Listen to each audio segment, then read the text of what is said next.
berbuah, yakni bahwa ulunnya kedua kasepakat dengan tersebutlah mas kawin 15 manyamuh biasa. Dan bak malam yang mulianya ulun tuan selaku urang biu pegah abah beo na geme kenarim dua manyamuh nyo adalah bahagian daripada jumlah keseluruhannya. Maka dalam halnya segohlomnyo kamu meserahkan. Mungkin terlebih bila kamu mengahid untuk harapan kamu. Mungkin urang inang di pihak kamu nyan naglake kalen nara baru man bah urina mentang baik bak kamu. Ya? Lalu kemudian segohlomnyo lanjutkan. Mari sama-sama kita berdoa. Allahumma ja'al hadza jam'an marhuma wa tafarraqana min ba'dihi tafarqan ma'suma.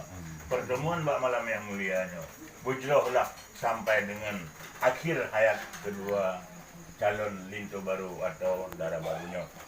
Kemudian teringat lun berji dalam perkara masalah dengan sesuatu perjanjian jamun berji hotel gejuk saboh-saboh perkaranya berjanji.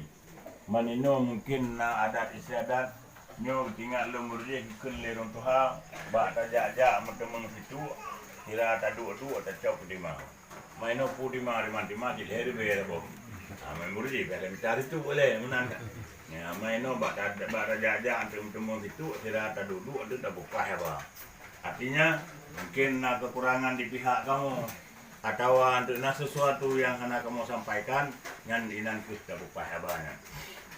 Kemudian dalam hal tersebut Mas Kawin juga kepada para al dan sahabat dua sekalian, kepada ulama mutaqaddimin, mutaakhirin serta ulama kabar yang na silatul di agung. Karena nubuh tamsilan ulama nyo ibarat lampu, tentunya ibarat buah. Sebab biasa katanya mulia lanai waten mulia umpang mulia angkut waten pejubu mulia tunggu biasa waten awal yang jadi baik lagi katanya, tapi sama-sama ulama tunggu-tunggunya adalah terjaga dan ujungnya wajib kemuliaan.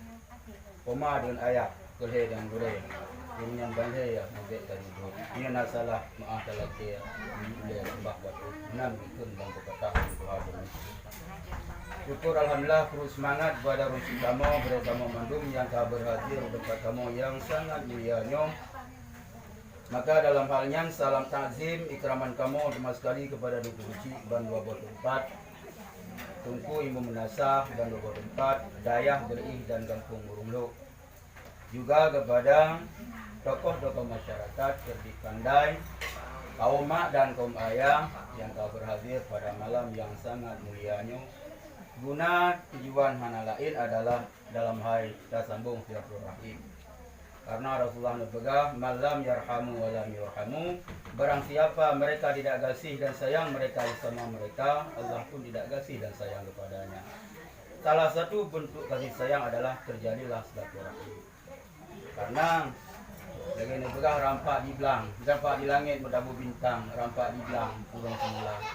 Rampak di kaya karena dicabut, rampak di ulung karena lu saudara. InsyaAllah dengan lagi lupa, ini adalah katanya tersambung yaitu acara kalau persaudaraan yang sangat erat di antara kampung Dayah Berih dengan kampung kamu yang di Mulu dan ada dua. Kemudian sebagaimana hajat hati tunggu sampaikan menong yaitu menepet sabuh bengong Sagenekeun limang kapai di damang, 25 kapai buka. Hajat hati tungku nucip bungong, memang bungongnya golem na yang tanda. Syukur alhamdulillah, yang bungong na ba kamu kembang na ba. Syukur alhamdulillah. Kemudian abu punya dua boh nih. Di depan punya dia mulai kenal deh. Ya berikut yang sembung. Syukur alhamdulillah. Nyo pun kamu mereka mengucapkan ribuan terima kasih yang alhamdulillah. Kemudian daripadanya nadungku sampaikan meno adalah nadungku masalah jika masalah jelami kali ini atur, memang atur. Kali ini Kaku. Ino karena kamangah ini. Ngawai dari wabu jamun, hai ngawai jamun. Kalau jamun lo mesti jamun wabu. Jadi yang jalami betul untuk ya. Tapi ino kita alhamdulillah yang kita bersih, kami berdoa yang darah kita Cuma sebagaimana aku sampaikan, Anduh pot. adapun tidak dalam kumpulan besar daripada Allah, tinggalnya Abu Menana. Jadi insyaallah nanti bauroha kapan terlaksana kajian yang akan dari hotel, insyaallah yang sama-sama dengan kuasa. Sebagaimana itu untukan di antara urung suha dan dua buah pihak daripada keluarga. Jadi Jodan, kamu daripada pihak darah baru, adapun pihak daripada kampung Indo,